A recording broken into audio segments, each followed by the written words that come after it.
Salut à tous, j'espère vous allez bien. Aujourd'hui on se retrouve pour analyser la liste de Didier Deschamps pour ce mondial au Qatar. Voilà, on va donc parler de cette Coupe du Monde et on va en parler pendant encore longtemps de cette Coupe du Monde. Donc n'hésitez pas à vous abonner, à lâcher un petit like. Comme ça, vous soutenez la chaîne, c'est cool. Voilà, allez, c'est parti.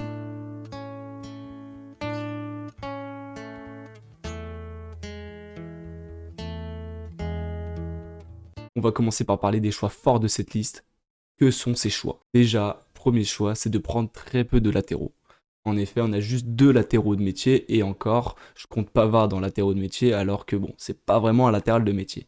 On a donc Pavard et Théo Hernandez et en doublure, on a Jules Koundé et Lucas Hernandez. Ça me paraît être le plus logique. Le reste, c'est que des défenseurs centraux. On a donc 7 défenseurs centraux alors que Deschamps a annoncé qu'on allait jouer dans une défense à 4.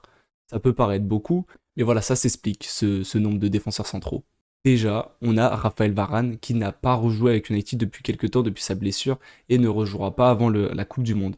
Donc déjà, on a une incertitude sur Raphaël Varane. Ensuite, t'as d'autres joueurs, t'as Lucas Hernandez qui revient tout juste du côté du Bayern Munich, t'as aussi Kimpembe qui revient tout juste du côté du PSG, donc une nouvelle incertitude. Et en plus, t'as Konaté qui n'a joué que 2 matchs depuis le début de saison du côté de Liverpool, ce qui en fait un joueur fragile, et donc prendre beaucoup de défenseurs centraux, c'est se mettre à l'abri au cas où de une ou deux blessures à ce poste-là. Donc, deuxième choix fort, c'est de prendre 25 joueurs, et donc là, ça va aussi dans une démarche de renforcer ta défense en prenant plus de joueurs en défense, et donc à te mettre à l'abri. Mais il y a un autre choix fort, Didier Deschamps a dit qu'on allait jouer à 4 derrière, alors que nous jouons à 3 depuis pas mal de temps, j'ai envie de dire, et que donc ce choix de dernière minute est quand même assez étonnant et assez inattendu pour moi. Voilà, donc Didier Deschamps, avec ce dispositif à 4, il cherche une assise défensive solide, et donc c'est pour ça qu'il part sur une défense à 4. Donc maintenant, est-ce qu'on va partir sur un 4-4 de losange, un 4-2-3-1 ou un 4-3-3?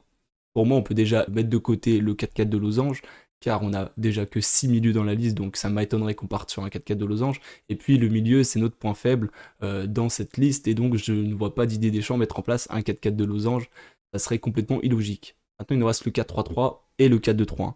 Le 4-3-3, Didier Deschamps l'a déjà utilisé, par exemple en Coupe du Monde en 2014, mais ça commence à remonter.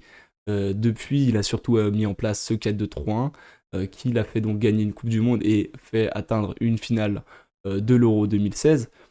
Plutôt un dispositif qui marche. Maintenant, comment et quelle équipe va aligner Didier Deschamps pour ce mondial? Donc moi, je partirais donc sur un 4-2-3-1. On pourrait partir sur une attaque à 4. Mais là, j'ai un petit doute. Est-ce que cette attaque à 4 serait donc Dembélé à droite, Griezmann en 10, Mbappé à gauche, puis Benzema en pointe, ou alors une autre attaque? Parce qu'on sait que Didier Deschamps n'est pas quelqu'un qui apprécie jouer avec 4 joueurs à vocation offensive dans un 4-2-3-1. Il a eu l'habitude de mettre soit Moussa Sissoko en 2016 dans ce poste de milieu droit, que Matuidi a évolué dans le même rôle en 2018 en étant ce milieu gauche qui en phase défensive revient en tant que milieu. Donc ça m'étonnerait énormément de voir 4 attaquants, surtout un Dembélé, à la limite un Coman pourquoi pas, mais même Coman ça m'étonnerait. Et je vois une solution avec la liste qu'il a mis en place pour réaliser la même chose que nous avons réalisé en 2016 et en 2018. Le joueur qui pourrait évoluer à ce poste, c'est Guendouzi. En effet, Guendouzi, du côté de Marseille, il joue dans un rôle assez similaire. Et oui, avec Sampaoli, il joue en attaque dans les trios d'attaque, et donc il y a ce rôle un petit peu hybride entre jouer en attaque et en même temps un petit peu compenser au milieu, et avec ce rôle un petit peu hybride qui est le même en équipe de France. Didier Deschamps, qui apprécie beaucoup les Marseillais, donc j'imagine qu'il a bien vu Guendouzi jouer dans ce rôle, se dit peut-être que c'est Guendouzi le joueur parfait pour faire ce qu'a fait un Matuidi ou ce qu'a fait un Moussa Sissoko à l'époque. Cela reproduirait la même chose qu'en 2016 et en 2018 et ferait perdurer la méthode Deschamps. Je ne suis pas contre le fait de mettre Guendouzi un peu plus haut, même si j'ai quelques réserves et j'aurais préféré d'autres choses, comme je vais vous l'expliquer juste après. Donc déjà, il y a des points où je suis pas d'accord avec cette liste.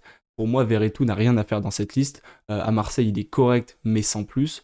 Et j'aurais préféré voir un Ndombele qui lui aurait apporté beaucoup à ce milieu de terrain au niveau de la créativité et de la verticalité. Parce que ce milieu est très sobre, j'ai l'impression, et je ne vois aucun joueur qui peut vraiment aller de l'avant et prendre des risques. Verretou n'est pas ce joueur et est un joueur de contrôle comme on en a déjà trop dans cette liste. Donc Ndombele aurait été pour moi un profil intéressant, pour rentrer en cours de match et peut-être débloquer des situations. Il y a d'autres points où je suis assez en désaccord avec Deschamps. L'abandon du 3-4-1-2 pour moi est assez étonnant parce que le 3-4-2 marchait plutôt bien. En 2020, on a gagné une Ligue des Nations avec la manière, j'ai trouvé sur les matchs de demi-finale et finale. On a également eu des plutôt bons résultats avec ce 3-4-1-2. 10 matchs joués, 8 victoires, 2 défaites, tandis lorsqu'on a joué à 4 dans la période depuis l'Euro, c'est 10 matchs pour 4 victoires, 5 nuls et 1 défaite.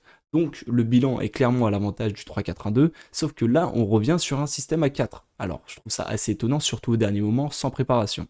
Maintenant, j'ai envie de parler un petit peu du groupe de la France et du parcours que pourrait faire la France dans cette Coupe du Monde. Moi je reste assez optimiste parce que notre groupe est assez facile, j'ai envie de dire. Alors, il y a quand même le Danemark qui est une équipe qui va être compliquée à jouer. Maintenant, si on arrive à chercher la première place, j'espère qu'on va réussir, nous arriverons dans un tableau assez facile. En huitième, on tomberait soit face à la Pologne, soit face au Mexique, donc deux nations qui sont plutôt jouables. Et en quart de finale, on tomberait, si on gagne face à cette équipe, très certainement face soit au Sénégal, soit face aux Pays-Bas, soit face aux États-Unis. Maintenant, ce scénario, il est très beau, mais il arrivera seulement et seulement si la France termine première et en même temps l'Argentine termine première de son groupe.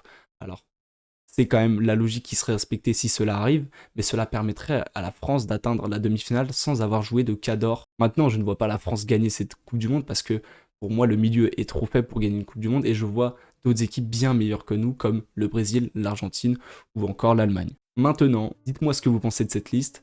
Est-ce que vous pensez que la France a ses chances dans cette Coupe du Monde? Donc n'hésitez pas à écrire tout ça dans les commentaires. N'hésitez pas à vous abonner, à lâcher un like. Donc voilà, moi je vous dis ciao et à plus pour d'autres analyses de cette Coupe du Monde.